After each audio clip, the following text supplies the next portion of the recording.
If you don't know by already, marketing has entirely shifted. And it shifted in the direction of social media.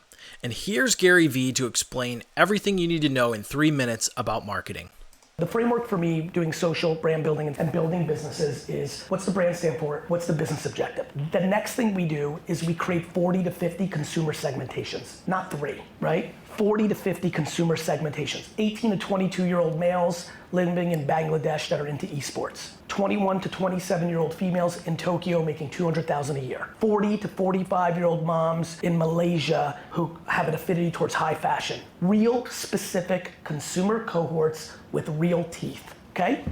Next on that is called PAC. Brilliance. Platforms and culture. Like, do you actually understand what the platforms are doing? Next, which platforms are you creating for? You've now gone the whole way down. Now we're gonna pick Instagram and Facebook and Twitter. And for me, every brand that's in this room should be on all of them. If you but can. This is back to allocation, where do their dollars go? So they can't, but they should, but they'd rather spend $8 million on a TV spot. So you lay out the platforms. Then you go to work. So now you created a framework. Now your creative and strategy team are ready to work. Now you start posting against the framework, right? You know what consumer you're going after. You know what you're trying to achieve in business. You know how the platforms work. So you know Facebook Reels is underpriced right now. You know that green screen headline creative is over-indexing on TikTok. You know. So you start making. Now the work really begins after you make.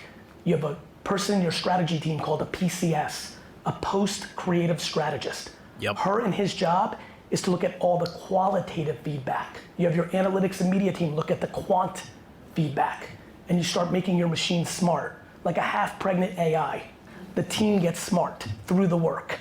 You start looking at the proxies. When you've got a retail brand that sells in retail stores, you're running the media against holdout clusters to prove that you're actually driving incremental growth. If you have a DTC brand or an app, it's a piece of cake. You're just looking at the black and white data. When the creative goes viral or over-indexes its norm, it becomes the brief for more efficient and effective work. So Brilliant. Now the virality, based on the consumer sentiment and intent and truth, becomes a proxy to your brief, not a strategist sitting in an office, going on Reddit for 4 hours, writing a brief. Then you do that forever and ever and ever. Your cohorts are an accordion. As you start getting affirmation that something's not working, you actually eliminate Malaysian moms 40, 45 because you aren't finding affinity. Your creative team hasn't hit the mark.